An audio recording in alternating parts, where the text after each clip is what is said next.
bars. Okay. Bloopers. Oh, I guess we'll keep it rolling. Gotta go live, right? We're What is going going live. on, y'all? We got Justin Enlow here today. Yeah. How we doing, Justin? I'm What's doing going on? pretty well, man. How about yourself? I'm doing well, man. I'm doing well. It's a Friday. We got some drinks, man. Damn. I was excited for this. I got some things for you. Okay. What's going on, man? How's life? How's real estate? Real estate. I made since probably the last time we did this, I've fully transitioned over to commercial real estate, and man, I'll tell you what, it's been a roller coaster, but it's been a fulfilling roller coaster because now I get to leverage more of my my expertise as far as with business. And just the consulting aspect, and then really kind of provide solutions for as far as companies there. So we have a few clients that are going to be making some significant moves in the city of Wichita. So I'm really excited about that. Aside from that, with this being my first go around as far as real estate, just being in the industry, I mean, I love that. There's always something you have to be a student at this. For sure. You have to love the idea of being a student. Because you're always going to learn something that you didn't know before that. Absolutely. No, that's a good point. So I know here at JPAR, you've been licensed for how long now? Since January. January. So you've kind of you started residential, right? Yes. And then you kind of went to commercial, and now you're taking on a new role here at Yes. JPAR. So kind of talk about that, like from the beginning, and kind of like what has happened. So again, it's all about leveraging as far as experiences. Like I said, I have a pretty firm operations background, whether you look at it from as far as the military, whether it's through the various management jobs I had with various places. So, after, really kind of looking at as far as, we're still in the new business in and of ourselves, right? So Right. after speaking with Jordan and, as far as the leadership, obviously, it's been a opportunity to really kind of, leverage that talent and those experiences and fall into a role of director of operations. Absolutely. Yeah. Oh yeah, for sure. And I know ever since you've started that, you've kind of just like evolved, right? A little bit. A little bit. So I know it happens with a lot of agents when you first start. You kind of, were you kind of worried at first? What happened when you first started? The fear doesn't leave you.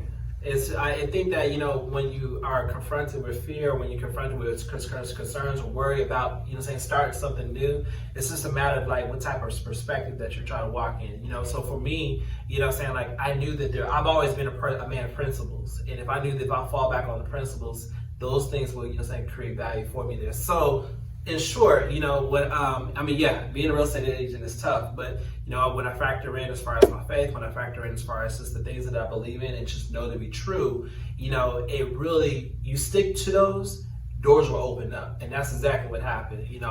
Like I said again, leveraging as far as some of my previous experiences, my ingenuity and just creativity has opened up opportunity to be director of operations, get into commercial real estate, and find ways where I can kind of be a contributor. And that's one of the biggest principles. It's not so much about receiving as it is more about giving.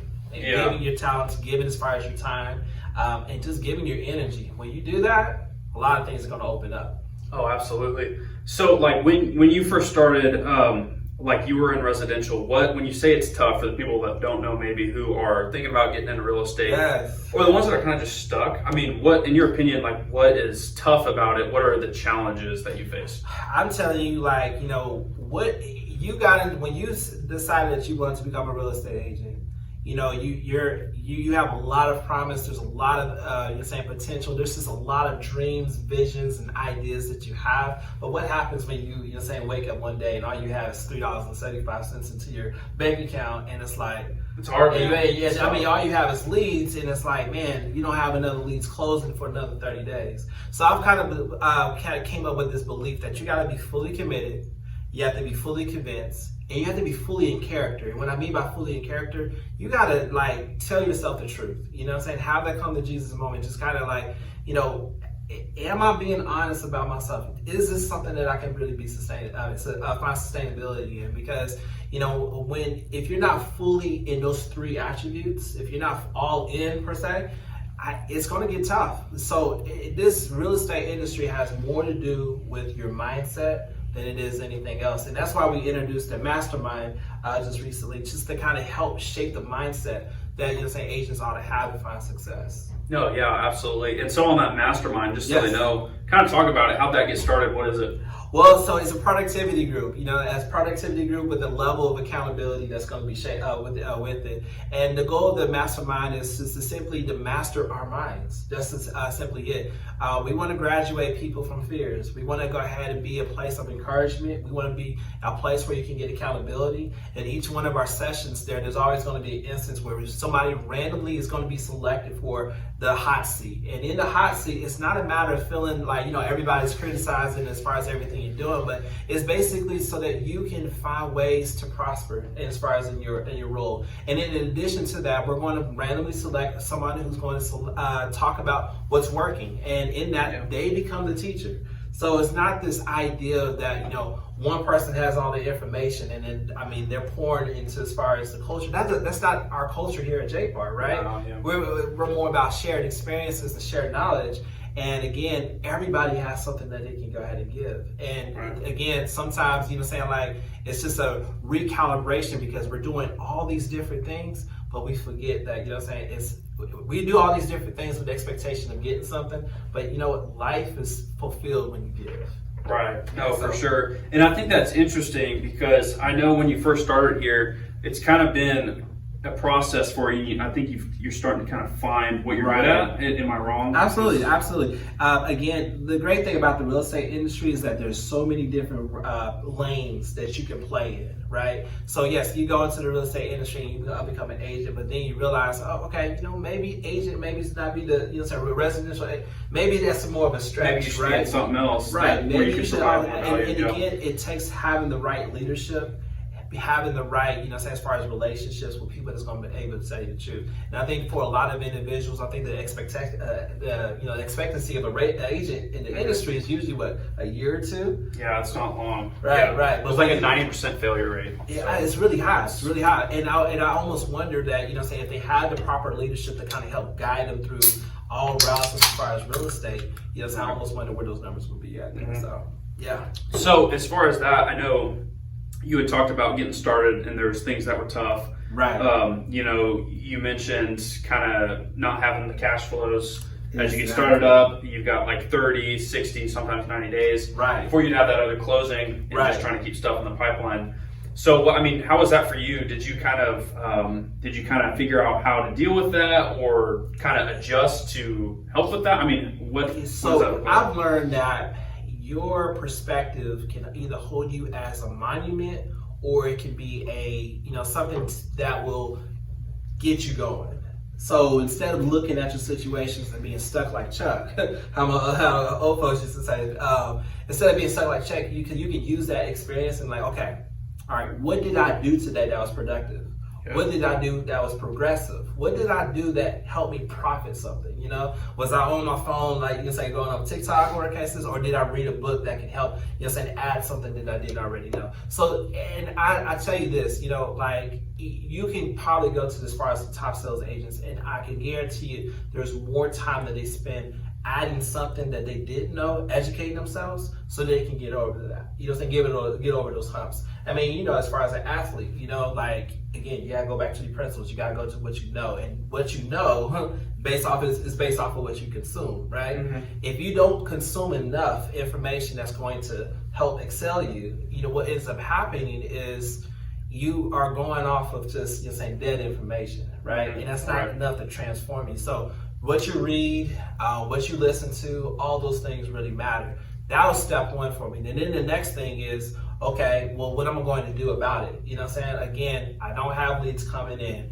Bank account is really low. There's more time at the end of the month than as far as the money coming in and stuff. So what do I do about that? And it's okay, well, I know these things to be true. I know these things to be good as far as principles, the habits, the behaviors. So what's the next step to go ahead and actually apply it? Yeah. And I kid you not, the universe always pays you back for it. Yeah, for sure. So, and I don't know if it's just me, but I think this is probably every agent. But sometimes you come into the office, it's just a process.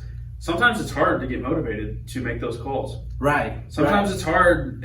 Each and every day you come in. Sometimes it can be tough. Is that kind of the same for you? It absolutely is. But again, don't stop there. Don't. If the moment that you recognize that something is tough, And you think about it, like we've all been through experiences that, were tough, whether it was tying our shoes or, meeting, talking to that new girl and a new guy. There's always been something that was tough, but there was always that additional, that kept you going forward, right? Rely on that. Rely on those instincts because, again, like, yes, it may be tough making those phone calls.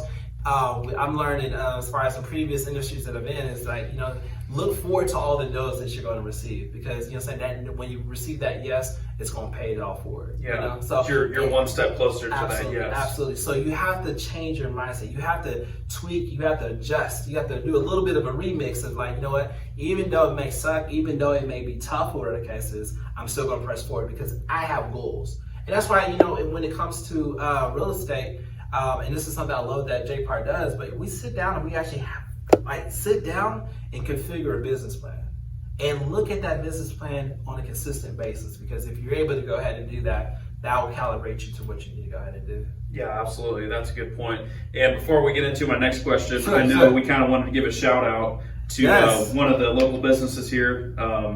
I'll let you take it away. Yeah, so Pen Name Palettes. So what I love about this company is that, if you're looking for just an opportunity for, a relationship or just to build relationships, whether it's, whether it's professional or, personal, this will be a really great spot to. Or if you want to go get some good beer or wine. Yes. I mean, it's an awesome place. It's truly a cool, unique shop. Yes. It's kind of like a tavern kind of place, you kind of walk in, it's almost like kind of like a cave, but it's. And the gentleman that was there, he was very knowledgeable as far as, we went in there and we asked him like, hey, this is what we're thinking, this is the experience, this is what the outcome, and he was able to point us in the right direction there. So I would absolutely go ahead and check him out. That's a staple here in Wichita. We need to definitely make sure that they're being highlighted there. So shout out to them.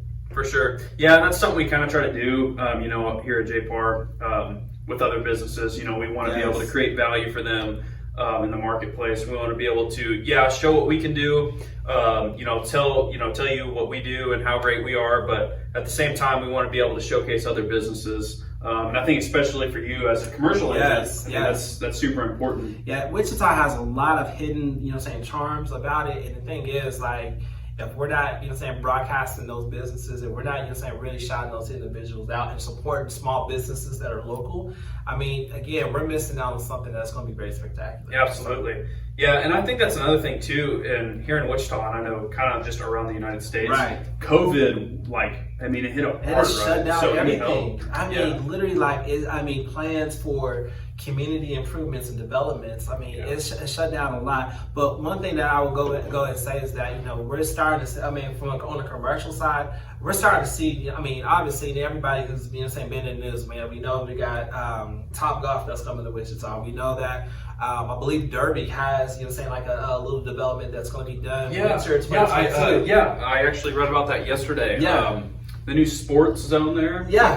Just to the south and I think to the east. Mm-hmm. They're going to be, I think they just approved. And that looks like that's going to be a phenomenal as far as development there. So, the great thing about as far as Wichita, and again, the question I feel like that a lot of people, especially in our age group, is like, our tendencies is like, I need to go do something that's bigger and greater. Now, I'm telling you, Wichita has the charm. It has the opportunity. If you're looking to establish a small business or get started, I think they're top 10 in the nation as far as being a place where you can really start up businesses and things of that sort there. So I'm telling you all, this is a great city. And I think that if you're looking for the opportunity, again, it takes having the right relationship with the right people.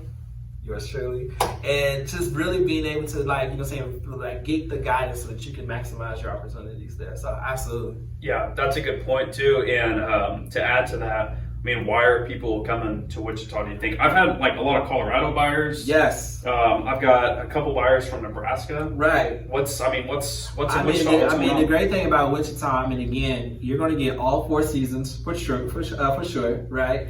So you're going to be able to see the adjustment, and you'll be able to see the different experiences that you can go ahead and have there.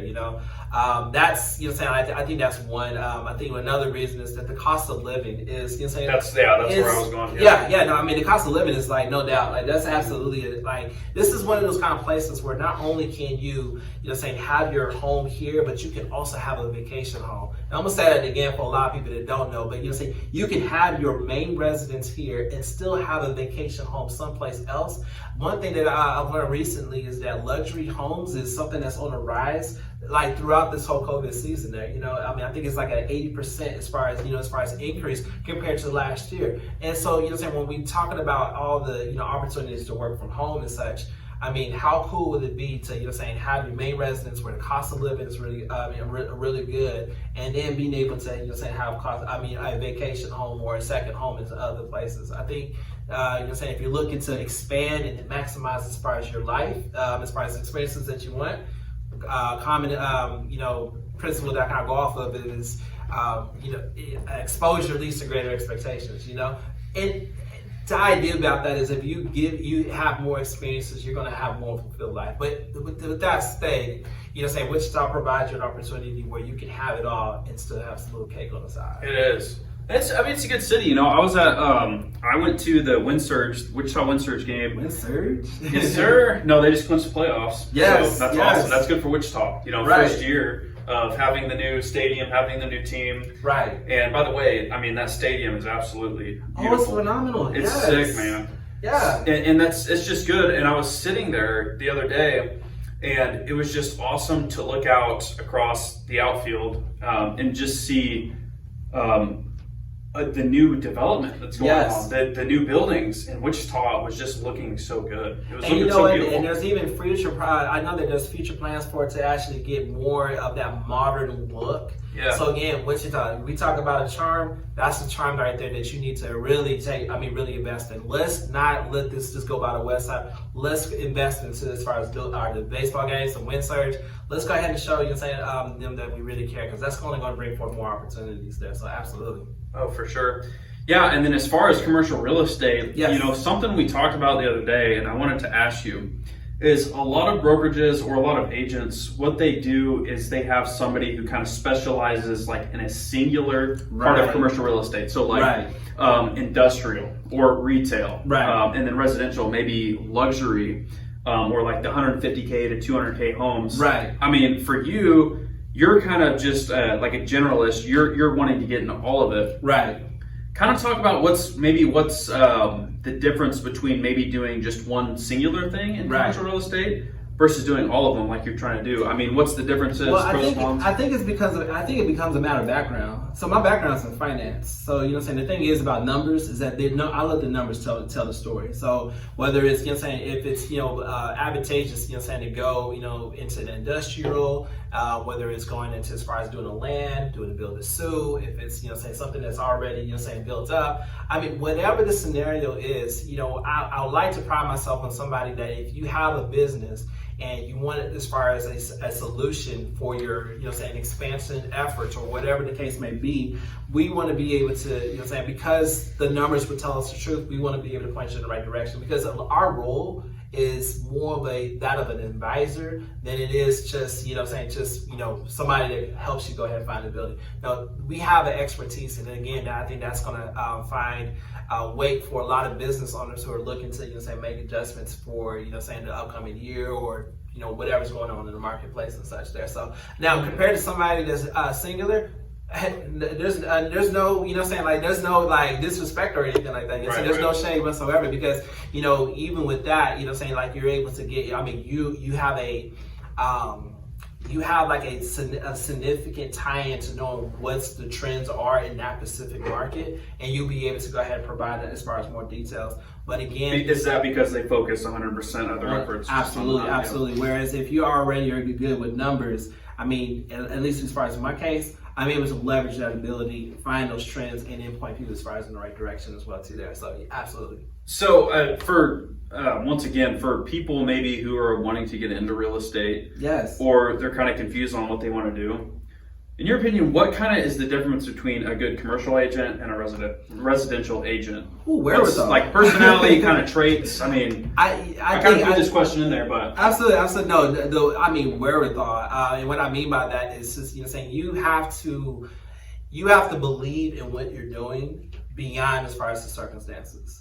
So it may be that, as far as in real estate, residential real estate, the turnaround as far as you sell the house 30 days, or if you're a cash buyer, it can be sooner, right? Yeah. Commercial real estate, it could take years sometimes. It could take, it could take years on major products. It could take, 3 to 6 months. It's definitely a stretch, right? But here's the one thing, and I will go ahead and suggest that anybody's looking to make that change, know that you gotta be you gotta be all in. You can't be 1 foot in and 1 foot out as far as commercial real estate, because again, that's how fast decisions come. You never know when there may be opportunity for acquisition, or you never know when saying a business may be looking to go ahead and sell, or you never know. You just don't know as far as what business, as far as what entrepreneurs are doing, whatever cases. So if you're on alert, if you're making those relationships, if you're branding yourself, making sure you're on the forefront of all that, it can make a world of a difference for you. It can be quite lucrative as well too. So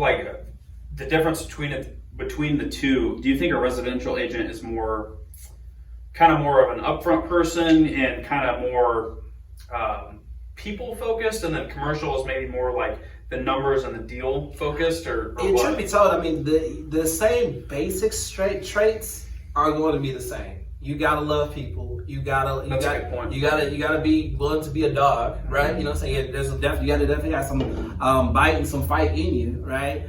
There's still the negotiations. There's still the the value propositions that you gotta have. All those things really matter. Now the difference just becomes, at least for me, I love the city of Wichita. I grew up here. My family's from here, and then when I think about all those components, I've always kind of had that, and maybe this is because I also have my background in sociology. I've always thought of things from a macro extent, what can I do for as far as the sake of the economy? Those conversations really excite me. Those are great things. And that's good for commercial. Yeah, that's really good. And it's a good basis point there, because then you're saying the type of designations, and as far as the education and the different things that you have to do to kind of help so that you can stay relevant. That kind of gives you your why. Absolutely. You know what I mean? Absolutely. And if you have a why, you can do a lot better. Oh my goodness! I've learned this thing. I would say it like this: if you know your why, your how becomes easy. That's a good point. Yeah, you're high. So, and I think for me, that's been the reason why I've been all in commercial real estate, because I know my why. And even though, like I said, the bank account may say something else, or all the pop-up situations that some of these entrepreneurs or clients be having, or cases, I know that how I'm going to make it, how I'm going to be a contributor to as far as Wichita's community, it's going to be easy there. So you're not looking at it from a standpoint of, hey, obviously it's good to make money. That's why we're in the business, right? But you're looking at a standpoint of kind of developing this town, right? You're kind of looking at it the standpoint of a long-term investment in yourself and in Wichita. Absolutely. I think, again, it's about giving, what I'm saying? It's not so much about receiving. I think that, in this industry, it's really easy to be more indulged, right? To be thinking about only the paycheck and such right there. But here's the thing. Here's a problem with that. And I'll just kind of take it from more of a experience in the city of Wichita that, that was kind of tough or whatever. The dollar store that was, whenever a dollar store comes up as far as in the neighborhood, I'm not going to say anything bad about the individuals doing it. Obviously, there was an alignment of some form of action order cases there. But, there's that additional question that just needs to be asked. Does a dollar store do right? Will a dollar store do right by this community? Will it really be a solution? Will it kind of add more value and such? And I guess for me, I'm willing to ask that additional question. I'm willing to go ahead and do that additional research. I'm willing to go ahead and run that extra yard to go ahead and find the right client, to go ahead and find the right, as far as place, to go ahead and make sure that it's going to be alignment that, helps boost the economy in that community and such. Yeah. So that kind of goes to commercial real estate, location. Location absolutely matters. And it can be good, it can also be bad. But at the end of the day, location matters. For sure. No, it definitely does. And I guess that goes back to commercial and residential, It does. It's the same thing. Yeah. And it goes back to the person. So I guess, you can have all the numbers down on a commercial real estate project. As far as real estate, residential and commercial, it's the same thing. You know, it really comes is. down to the person. The skeleton is all the skeleton is all the same. I mean, like I said, you cannot be afraid of people. You cannot be afraid as far as to be. I mean, you're an advisor. You're an expert. So how do you get over that fear? I mean, were you scared at first? Oh, absolutely, absolutely. There's even experiences even now. Like, you know, I reached out to an individual in California, and I was kind of nervous about making sure I had the wording. I mean, this is just as recent as just yesterday, you know. But again, when you are faced with any kind of fear, you have to go back to your why. If your why isn't the first filter, like I kind of have my brain kind of have a systemic approach, right? Fear is introduced. All right, as soon as that fear is introduced, it has to go through a filter. That first filter is why. And if that fear is bigger than my why, then I'm absolutely stuck like Chuck, right? But if my why is bigger than my fear, cake, you know, dust off the shoulder. I'm gonna still keep on moving forward because I know that, and even just the idea of fear, I mean, let's break that word down. I mean, is it because you're scared or is it because you're feeling pressure? You know what I'm saying? Because a lot of instances or whatever, you may actually just be feeling a lot of pressure, you know, in the sense of like, oh, this doesn't feel good. But, you know, my wife, shout out to my wife, you know, if I'm getting sick or whatever cases, she'll give me apple cider vinegar. And have you tried apple cider vinegar before? Yeah. It's horrible, right? Mm-hmm. But the effects of it can be good. Mm-hmm. And that's just it. You know what I'm saying? Sometimes those experiences that are bad for it, like we think this feels bad or feels wrong, maybe the absolutely experience that we need to get over the hump that we're in as far as in terms of our ability to progress forward in life. Yeah, for sure. It's in the end, it's good for you. Absolutely. Right? It helps you absolutely more than it destroys you. Right. And then it goes back to which brings me to another point in regards to, you know, we're kind of comparing that of a residential to commercial. It's immediate gratification compared to long-term investment. That's really what it boils down to. If you need an immediate solution, I like that. Boom. There you go. But if you're looking for a long-term solution, I'm always that. I mean, no, I didn't really play baseball or anything like that. But if I was to play baseball, I'll be that guy that's going to be straight for the home run. You know? For sure. Yeah, absolutely. So before we get to the next one, yes. Go ahead and open your drink. Let's go. Let's go. I was trying to be courteous. I was trying to be courteous. Well, we got a mango peach. Yes. Monaco. What's your take on it? It's the perfect solution for a Friday afternoon. Is it? Let's go. Let's go. Yeah, so that was from Pinwalls and Pallets. There you go. Here in Wichita. We're downtown. But like I said, give them another shout out. We already gave them one, but that's okay. They deserve two. They got a cool place. Yeah, it's a phenomenal place. They got a lot of stuff going on. But no, this is good. So I think the next thing I'm going to go into, and I kind of want to ask everybody this just because it's fun to talk about. Let's go. So you've been in 6 months or since February, right? Is that right? January, February. February. What's any crazy stories? Anything weird or funny or scary happened to you? I mean, what's? There's one that really just comes up just out of nowhere. Like, so we went to, so it was for residential lead because this is when I was still handling more of my residential leads, right? Mm-hmm. So we saw this house. I mean, it had like the acreage that the client was looking for. I mean, it was just it looked like it should have been a sure win. We got to the location. The first thing we did, we looked towards the land, and it's still part of Kansas where you can still probably put your trash, dig your trash underground, whatever case is. So it was a little. Wait, so it was like, what was it, like an hour away from Wichita? Or yeah. That's one thing about your boy. I travel. I do the most as far as my clients there. So awesome. Any future commercial clients know that I'm that guy, right? All around. Anyways, so yeah, no, it was. So where at in Wichita was it? Gosh, I can't even recall. I think I have to look that up later on there, but it's the experience that was probably more overarching as far as the details. Because we got there, we instantly saw the yard, and it was like, okay, it's something I can work with. You get a little, so you start walking a little closer. Interesting. I see horse bones exposed on the ground. Like that. Wait, so it was like there was some acreage to it, right? Yeah, it was like about 1.5. It was 1.5 acres. Like 1.5 to 2 acres or something. Yeah. So like the house, was it a nice house or was it an old house? I mean, it was an older house. Crazy point is that house. That's another part to the story. I'm still trying to get over the fact horse bones That's exposed weird. on the land, just like that. Like just literally a bone, no Yes. flesh, just a bone. Just all bone.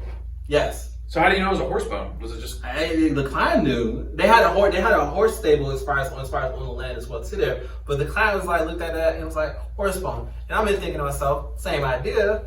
Why do you know that's a horse bone for one? Two, why is a horse bone on the land exposed, right? Right. You know what I'm saying? Like some of these things are not calculated, and I'm pure city. You know what I'm saying? So I'm going in. You know what I'm saying? Like, look, I'm not dressed for the occasion whatsoever. So I'm looking at all this stuff. Was this what you were wearing? Oh, I wasn't wearing a jacket. I was wearing a jacket. Oh, gotcha. Boy was still looking clean though, but you know what I'm saying? Was but no, that's like, like that was just, I was done. I was like, what the world is going on here? Was it a skeleton? I mean, or just a bone? No, we just saw like horse, as far as the legs, as far as the femur of the legs, whatever. It was crazy. But anyways, that's just the, the introduction to the story, right? So we get to walk in the land and things of that sort, still bewildered by the idea that we see bones exposed on as far as the land. And of course, this isn't like, one of those places where there's the location and then there's like another location 5 miles down the line or whatever the case is. No, there was a neighbor that was like literally walking distance. So it's like, obviously these people should have known like what was going on, but I don't know. But anyways, so we're kind of doing the tour as far as the site because that was more important to them. And then we get into the house. And Lord, Lord, you know what I'm saying? Real talk, Lord. Was it bad or something? Oh, how do I say this? We opened up as far as the side door, and like literally, of course, me being the client, I want to make sure my clients are safe. I mean, me being as far as the agent, I want to make sure my clients are safe. I go in, and it's like instantly, it's like, it hits you. Like it was a Mike Tyson punch. Like it was like smell? It was like, being batter up, hit you right in the face. It was horrible. I had never seen something so bad. I mean, and I had a moment where I was able to take a look at as far as the house, and all I saw was this rat poop, and I mean, it was cat piss. Oh man. Oh, it was horrible. And no cats. So what they had the house listed at? Was it? Oh my god, I think it was like listed at like 116. But of course, it's one of those like places where, I mean, you're basically buying the land and yours as far as the house. But it was, yeah. So did you guys just walk in and walk out, or? Oh, it was, no, absolutely. I mean, it was about face like to the 10th power, like gone. So you had the like seriously. I went in, I took 2 steps in, and I'm like. And I'm trying to keep a composure, right? You know what I'm saying? And the client walked in and she was like, oh, but no. And we did it about face. We was like, yeah, this is done. The horse bones. The horse bones, the Mike Tyson punch, the rat feces. Done. So then you're just gone? Done. Is that, so you didn't show any of it? No, we didn't go any further. We were done. And you even, you drove like an hour. Yes. Right? Dang. Oh my goodness, it was horrible. That's the kind of stuff you go through in real estate. Yes. People don't realize that when they want to become an agent, they don't understand that you have to go through some pretty shitty stuff. Some of the and shitty is the. I'm like telling you, like it's the But I will go ahead and say that like you just got to know that like you just have a stomach for it, Yeah. You just never know where you're gonna be up at. Yeah, and next time. And I would recommend not to dress up like. I mean, if you know you're going out in the country, don't dress like you're trying to go. And do a commercial real estate meeting. Don't do it. Don't do it. Don't do it. Yeah, that's why a lot of times when I'm showing homes now, I'm either in my tennis shoes or I'm in like boots. Something, right? Because if I'm showing like new construction homes, there's nails everywhere, there's trash. I can't really show up in like a nice suit and like nice shoes. Yeah. There's no point in doing that. Lesson learned. Yeah, exactly. Mental note, because I'm telling you, because in the end, like just some of the experience I've had, it's just like that was the one to top it. You know what I'm saying? Like there's been some places I went into where it's like. I mean, you can tell the house has been vacant for some time now. Utilities are off, and I mean, there was one place, spider webs was all like, all down in the basement. And I'm gonna be frank with you all, I don't play with that stuff. No, I don't either. I'm like, if I walk into a shower, spider web, that's like showers for like at least a good hour. Like, oh, I hate spiders, dude. I can't stand spiders. Have you ever walked into a house like by yourself before your clients get there? Does that ever freak you out? Yes. That freaks me out. Yes. I hate doing that. No, and I'm gonna be frank. I'm gonna be the one like, hello, and I want to make sure that I don't hear nothing. I mean, no reply back after that. If you do that, yeah, then you're gone. Yes. But well, I say that, but saying the good thing about as far as with J-Park, I mean, we really, kind of put it on as far as the emphasis of like, there's an app, a forewarn app, I believe. It's just one of those things where if our safety really does matter right there. So like we have a really great culture where we do, like make sure that we're always texting each other, letting know where each other's at and stuff. Yeah. I'll tell you that, after some of those houses, I'm like, man, I need to go in like with the whole National Guard or something like that. Some of these places, it's horrible. It gets creepy. It is horrible. I've been freaked out, dude. Like I think I showed a home last week. And it was a big home. It was in Derby, but it was out in the country on like 10, 15 acres. Oh, wow. And it was a big old house, but it was built in like 1915. Oh, I see. And they had just added, yeah, like done addition after addition to, yeah, make it bigger. Yeah. Creepiest house I think I've ever been. Kind of gave you some vibes or whatever. I was getting chills, dude. See, nah. And the floors were like slanted and stuff. Where's my holy water? Exactly. This house has been possessed. No, yeah, stuff like that. And I mean, I'm somewhat a little superstitious, so so stuff like that just don't fly with me. It's weird, man. It's super weird. Yeah, be careful out there. But it's all for our clients, though. It is. Even if you get attacked by a ghost, I guess. Yeah, I guess so. I guess so. As long as we're writing that contract at the end of it, that's all that matters. Attacked by a ghost, trying to write up a contract. Yeah. So what's commercial real estate like right now? What's kind of the trends going on? So some of the trends, so industrial, like industrial buildings, industrial land. I mean, that's really been like a hot item. I was talking to one agent, and he was saying that like the property that he had was like probably on the market for like some years, right? And say all of a sudden that property sold within about another month or so. Okay, so there was another significant property that also that he knew of, and he was like, I just don't understand where it's all coming from. But obviously, Wichita's growing. So there's a lot of there's a lot of excellence in those regards. Another thing that's always been a darling to commercial real estate is multifamily. There's a lot of opportunity, especially with the city trying to and I say the city, but really the nation trying to get an idea of how to create affordable housing, defining what that is and things of that sort. So I've been realizing that there's opportunities for multifamily as far as in a lot of locations as well too there. So what do you consider affordable housing? Like what is it? I mean, that's just a matter of like experiences. I mean, for me, like I'm thinking affordable housing should be anywhere between 80 to about 110,000. Mm-hmm. I mean, at least when me and my wife, when we first got our starter home, that's about how much we paid for it.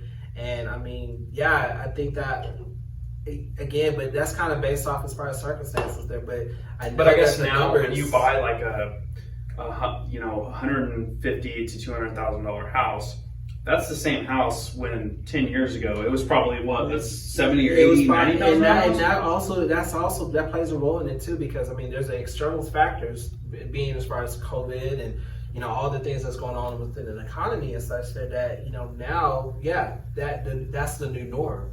Like to be able to find those kind of houses and such. Yeah. Oh, it's crazy, man. So with multifamily, how's that looking? I know you kind of wanted to touch on it a little bit. Yeah, so I think that Wichita has a unique opportunity. I know, so there's a couple of aspects as far as multifamily. Student housing. Obviously, the prevalence of Wichita State University and Friends University, which you're doing some work with. Oh yeah, right? yeah. Just being able to create a culture. A community that's really strong and it's also really developing good relationships with the community that it surrounds. Mm-hmm. So that's been part of their Good Neighbor initiative at Wichita State University. That's been as far as a part of it. The next thing, so student housing, I think is a good opportunity. But then, if you go further down, as far as I believe Oliver and Hillside, I mean, there's further expansion for multifamily. I know Bel Air has a couple of, units that are going up as well. And I think that the benefit with that is that it gives another alternative to as far as some of the developments that are going on in the city right now. Yeah, for sure. And I know you had I don't know if you talked about it for a while. I can't remember exactly what it was, but Built I think for it rent. was. Yeah. So now that's been unique because that's actually something that's like, around as far as the whole nation. And these are just communities that, are, developments that are just they're being built for the purpose of being able to rent out. So how does it work? Is it you rent for a certain period of time, or is it? And now as far as the specifics there, I wish I could go to as far as greater detail because some of the research that I've done on them has just really been as far as topical. But saying like in places like Arizona, Dallas, or as far as the state of Texas, really. And I'm trying to think of what were other places as well too there. But anyways, this the idea is that as opposed to purchasing, as opposed to just as far as purchasing or whatever, like what they're doing is they're looking more for the long-term investment. And as far as these rental communities, they're looking at more from a long-term investing standpoint. And I know there's some aspects to it where renters can also have shares. There's a couple different co-ops and different ways that they can kind of create as far as a measure where people are still able to have a piece of ownership, but it's not in the traditional idea there. And that's unique because when it comes to you see evolution of cell phones, you see evolution in insurance, you see evolution in a lot of things, but has the real estate market actually evolved? I know the general idea is that owning a home is, as far as the first, piece to, establishing wealth. But I think that what we're seeing as far as in that element is that, wealth can be, attained in other ways. And I think that's kind of the purpose of those communities and such. Yeah, So. no, that's a good point. Yeah, it can be. So does this attribute to just not enough homes being built, you think? Is that what I think that affordable housing, I think it's more to do more about affordable housing than it is as far as anything else. Because again, the numbers are there's a huge disparity as far as what is truly affordable housing. I told you. Yeah, earlier, but do you think it's a supply thing? Oh yeah. It's always a supply. It's coming because obviously people still need to find places to live at, right? Yeah. So that plays a role in it. I was going to go as far as stating the idea about the as far as affordable housing, because again, like I told you before, anywhere between 80 to 110, but I've heard numbers where it's about 175,000. As far as within the city. When I think about the median price as far as nationwide, I think it's like a little less than about 300,000 or so. For a home right now. Yeah, just across as far as the general number across the nation. So when you factor those in, it's like, okay, well, what about the individuals that don't got it like that, right? Mm-hmm. So this gives them another alternative, and then the next, criteria or the next, aspect or attribute that kind of goes into as far as the emergence of these built for rent is, of course, go back to supply.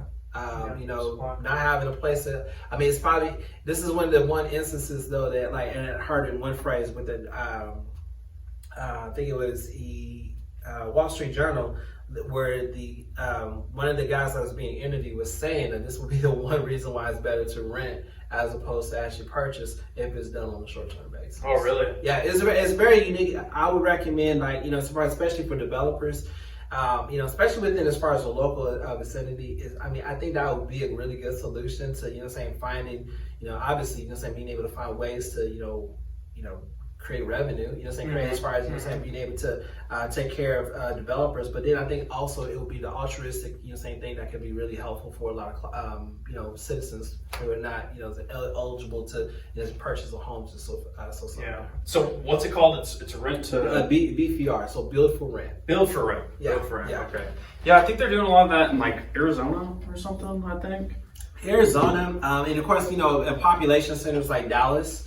Where you can't build a house that fast, whatever. I think the unique thing about these built for rent communities is that they're not. It doesn't take nearly as long as far as to develop, right? Because they have, again, these houses are not permanent, right? These they're designed to last for a certain amount of period, and with that, be able to. So it's like they're basically just building all these rental. The developer comes in, they just spec these out. They just build these rentals. Right. Just one after. I mean, they're pretty much all the same. Right. Or they are the same. And when you think about as far as how, like, when you think about as far as like, work from home, and as far as like how the migration of people have gone throughout as far as the nation, going to places like Dallas, this creates a really good solution. So now you see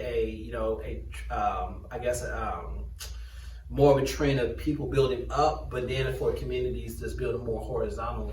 That would be a good opportunity there. Yeah, no, that's a good point. Yeah, it's getting pretty crazy, man.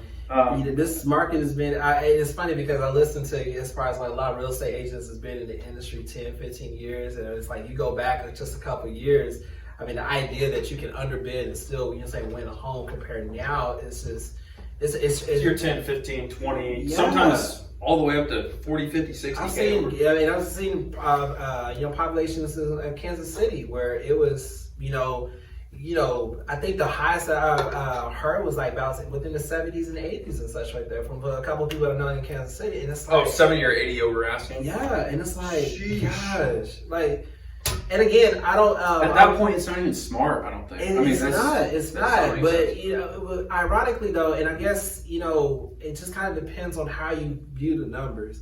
I was listening to one seminar where they were saying that at the end of it all, given all the variables that are kind of making up what's happening in the market, they don't see this becoming but they don't see a bubble, they don't see the market crash, and they don't see any of that stuff going on there. So I'm interested to see. I mean, I feel like this is a new plane for everybody. I think this is definitely a paradigm shift for sure, but I think this is a new plane for any agent, coming into the industry. Like, it goes back to, are you critical thinking skills? Like, how creative are you as far as problem solving? Because I think that's for a lot of our clients. They have a desire to find a home. They have a desire to, have a place for their family, whatever as far as the objective. Another interesting trend is that, when it comes to real estate, given as far as how volatile the market has been, real estate is still like the best way as far as to shelter your money, So there's a lot of individuals, coming into the marketplace, looking to buy a home. Now, the right agent that's going to find success is going to be one who's going to be a good listener, knows how to has phenomenal critical thinking skills, and able to solve problems pretty easy. Being resourceful, and then just also, having the right relationships and such there. So, yeah. Find me something. Yeah, dude, that's a good point. Do you own your own? Or no, currently I'm staying as far as in my mother-in-law's house, so we can go ahead and make the transition to go ahead and purchase. Yeah. But when I say purchase though, I'm looking to create go more of an asset first before we actually go ahead and purchase our final decision. And that's the thing right now is going back to just the prices of these homes. I mean, It's hard to be affordable when they're just going so high. It is. And it's hard to get in at this level. I believe it is, and I think one of the reasons why we decided to kind of go the route that we did is because, again, like, if it's about the journey of creating wealth for us. For us, we're thinking about our objectives are, we just have a goal as far as what we want to be able to do for our children and what we want to do as far as our grandkids. And I don't want to, take all the opportunity of growth, and put it all within a, product that right now, may be more of a,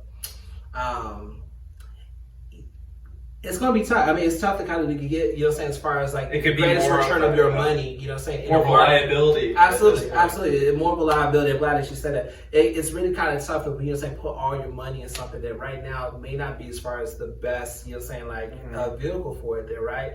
But, for me, it's about creating those assets, creating as far as opportunities to create income. So then that way, when decisions do come up, when the market does correct itself or whatever, it's grocery shopping time. Oh yeah, for sure. So that's my dilemma is right now, I want to purchase a house, but it's like, do I wait or do I do it now? Because it's all your financial goals. It's all about your financial goals. Even so, I'm gonna kind of take a page out of my investment portfolio management as far as experience. When I advise people financially as far as what they want to be able to do, I say start with the end goal in mind, right? That should be your first basis point. What is your end goal? And then from there, Malcolm Gladwell, he talks about in one of his books, thin slicing. And what that is taking your end goal and then being able to walk it back to where you're currently at, and then can kind of configuring, okay, what type of interest do I want favorably towards my money to be able to get me to where I need to be at. So so when it comes to answer that question, because you got to understand, like when you purchase a house, that's a major financial investment. So with that, you have to be able to answer your question, like, what do you want to do? Like when you retire, what type of lifestyle that you have, what type of lifestyle do you want to have? Because then you need to start, start as soon as possible. If you've already developed what that plan is, as soon as that plan has been secured and you've already made peace with it, you need to already be thinking, what do I need to do now so I can make steps forward towards as far as completing that objective there. And I think for me, and everybody's scenario is going to be a little different. So what I would highly recommend is getting with an agent, getting with as far as have your counsel your counsel that can give you the correct wisdom and guidance. So that you can go ahead and determine as far as what the best to do there. Because again, there are so many solutions that will allow you to be able to get to where you want to be at. But it takes, having the right relationships is going to be able to expose you and point you in the right direction. So I guess I have a question for that. So right now, if I wanted to take advantage of the awesome interest rates, do I jump in now? Do I wait? Because I think they're going to go up.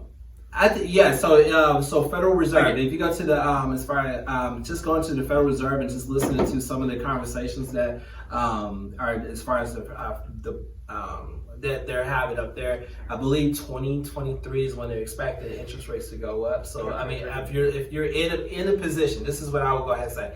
If you're in the best financial position right now, to be able to buy. I would absolutely go ahead and do so. Because again, you're not going to see interest rates this low, at least I don't foresee that happening as far as in the near future. Especially thinking about, how and again, not trying to get political, but it's just a matter of how spending is going. Look, here's the thing about our generation. We're the generation that's seen single digit interest rates. The generation before us, they saw double digit interest rates. So we're getting lucky. So for us, for right now, it's really be a matter of being good financial stewards and being able to make decisions that's going. And that's the question: would you rather have more principal on your note or more interest? There's that trade-off. Would you rather pay a 12% or 13% interest rate? I'll always. Pay a lower interest rate, right? That's what I do. Yeah, no, absolutely. Again, if I'm gonna make a financial investment, I want to go ahead and make sure that the interest rates are all more favorably on my side than it is as far as on the bank side or anything else there. Mm-hmm. So, that being said, as far as real estate, being a real estate agent, mm-hmm. What's kind of the work-life balance? Is there work-life balance? It seems like you're always working. You're always texting somebody. You're always on the laptop. Right. That's kind of how it always seems. Rules. But the good thing is sometimes it doesn't feel like work. It does. It feels like you're just accomplishing. That's correct. I'm married and I have 4 beautiful children as well today. 4 excellent children. And for me, as much as to your point, I don't really see a blur between it. I don't really see this as work. Mm-hmm. I see this as an opportunity, a great opportunity. I see this as more of a lifestyle in the sense that all the experiences that I've been, that I've had, and all the decisions that I've made have now aligned, and I get to do the very thing that I love. So that's that's awesome, right there. Mm-hmm. Be able to live your life according to the decisions and the experiences that are true to you. That's awesome, right? Mm-hmm. Now, with that, even yet and still, I still have to have rules around it. Because again, also I'm not just a real estate agent. I'm also a father. I'm also a husband. I'm also a community, as far as advocate. Like, I'm also those other things, and I've realized that you have to block your time. You got to make sure that, I would tell you like this, to kind of further answer this question, but this is a good principle for everybody that's watching. Write down on the list all the things that are important to you, right? Start off with, the top 3. Draw a line. Look at your life and the schedule that you have.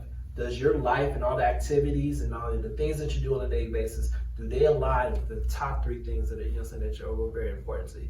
If they don't, something needs to be changed because you're wasting your life. I heard another statistic. If you talk about working years from the age of 30 to like the age that as far as traditionally for retirement, as far as 60 or whatever the case is, if you only live for the weekends throughout that time frame, you only live 14 and a half years.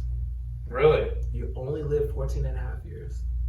So, like what you do matters. Like you have to be intentional about everything. So with that, granted, I'm excited that, that I get to be able to do something that I love doing. I don't live for the weekends, right? So when you say you don't like live for the weekends, what exactly? Monday through Friday. Monday through Friday is the grind, and then I can't wait to the weekend to absolutely hang out. I can't wait to the weekends to do the things I love doing the most. Yeah. If that's a mindset that you have, and like I said, that's more of an entrapment than it is anything else. I'll be full blown as far as saying that. So with that, being as far as an agent, and so go back to as far as your original answer or as far as question, you really have to be able to put boundaries as far as in what you do with your time, because the thing is, there's not any other industry, unless you're in insurance or other as far as industries such as that, where you have where you have so much freedom. And the thing about freedom is that it can paralyze you to like, oh, well, I get to go ahead and be on my phone all day, or I get to watch my show all day, or things of that sort. But here's the thing: when you make the commitment to have as much freedom that you still have a responsibility to produce.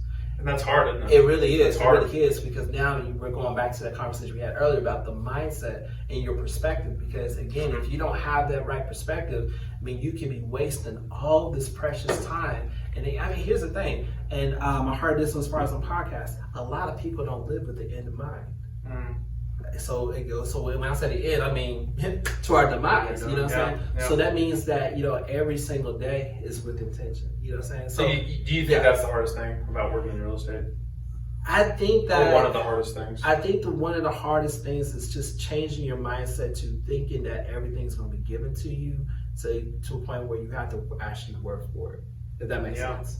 I think that the mindset, as far as like as far as that work-life balance and just the freedom and all that other stuff that we was just kind of talking about, I think that if you want to be sustainable, if you want to hold on to your dreams, if you want to hold on to your hope, we've heard these stories. We've heard these stories from individuals wanting to start a business. We've heard these stories from individuals who declared that they wanted to become a basketball player or a football player or whatever the case is. Like every one of those stories all boils down to being fully committed, fully commit, and fully in character, knowing that telling the truth about yourself, so that way you're able to reach that level of success there. Yeah. So for sure, I said that answer probably in like 5 different ways. So hoping that all that was.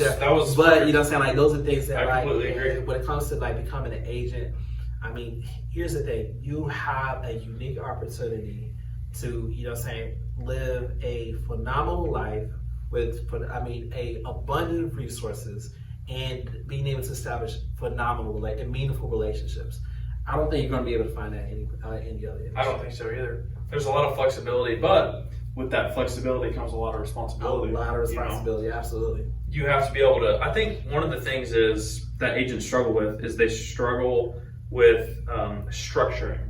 Right. Their business. The discipline. Right? Absolutely. That's like number one. Yeah, and again, like that right there will determine how long you live, how well you're able to discipline yourself. I keep on thinking about, Kobe Bryant, rest in peace.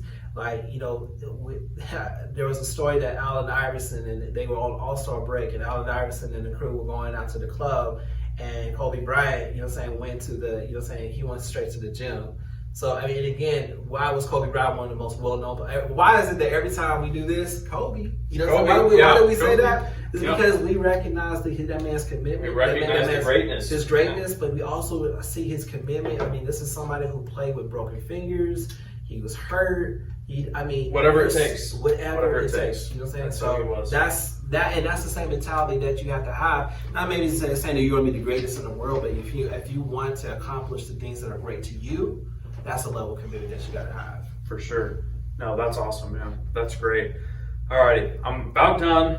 This has been great. I just have a few more questions. Let's go. The next one, I want to ask about golf. Let's go. Is this, my first question, is this something that you want to try to use or you do use with your clients to maybe try to sell them on something? You know, I would tell you what, like golf, it's just the competitive nature in me, you know what I'm saying? Like just the competitiveness of the game.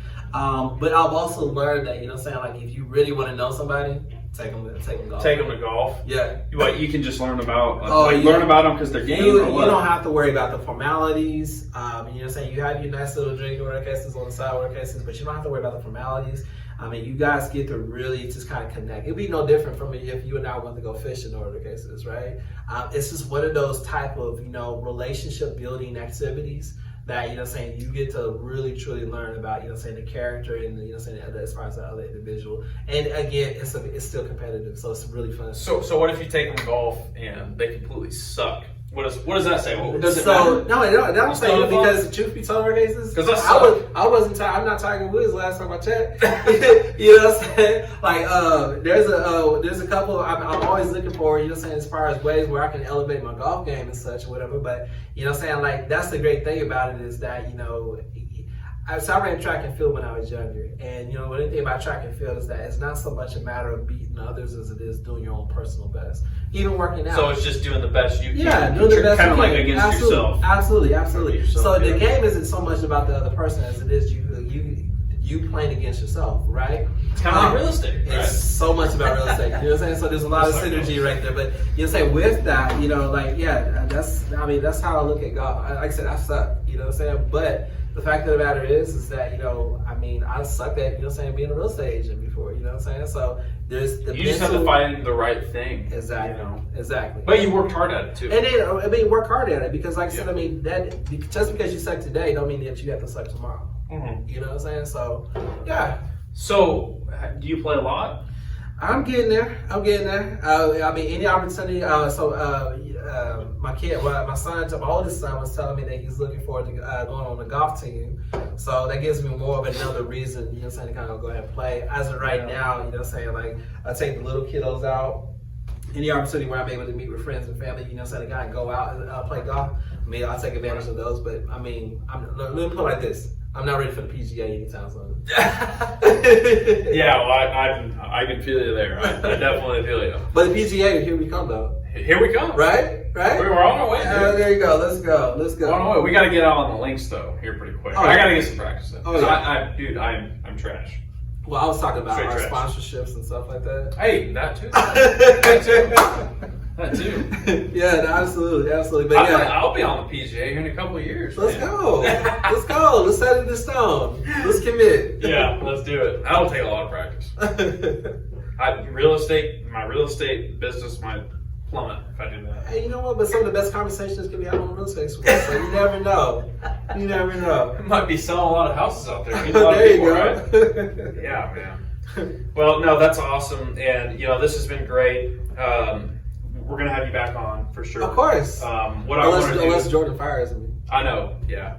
He just might. he's kind of a mean boss. So. He's horrible. He's fun. Oh my gosh. No, I'm thinking we might have him on here next week. I think maybe. Yeah, we gotta get our good bud back on here. You think next week, or maybe the week after? I don't know. We'll see. Sometimes he wants to come on. Sometimes he doesn't. But shout out to Jordan though. You know what I'm saying? Like seriously, you know what I'm saying? J Par leading edge is not J Par leading edge without Jordan. So, and I'm pretty excited about that. So. Right. And that's the thing. You know, Jordan started all this. We wouldn't be here probably without Jordan. You know? No, we wouldn't. And this man had the audacity to start this during COVID. Yeah, for sure. That's a feeling. He was crazy That's broker support, y'all. I mean, seriously, to the capital B to the capital S, broker support. You know what I'm saying? For sure. Yeah, but he's still kind of. He's our best bud for sure. But anyways, no, gotta give him some shit sometimes. But, excuse my French, but we joke around with each other. But anyways, got to. Yeah, exactly. You got to. Anyways, so yeah, no, this has been great. So if you guys like this video, if you guys want to hear some more, comment, let us know. Hey, look, I'm gonna tell y'all straight up. If y'all don't like and share J Par leading edge, you know what? shoot yourself in the pinky toe. I'm playing. I'm so playing. Don't do that. Don't do that. Do not do that. You know what I'm saying? But like he was saying, like, share, stay engaged, because I mean, this is phenomenal company. There's a lot of value that we're going to give out. I appreciate you, Asa, for, you know what I'm saying, taking the time to really do this here. It was fun. Man, we have fun here. You know what I'm saying? We're looking to become a very disruptive company here in the city there. So please stay engaged. Absolutely. No, that's a good point. And if you're a small business, be sure to let us know maybe if you want to sponsor the video, or maybe like just like we did with peen walls and pallets, we can do the same thing for you. Maybe maybe it's bring us a koozie, or maybe bring us a product that we can try. I don't know. Whatever we can do to help you. We're here in the Wichita market. We want to be able to help small businesses. That's what we're here to do. So you guys take it easy. I hope you enjoyed the video, and until next time, J-Part Leading Edge. Let's go.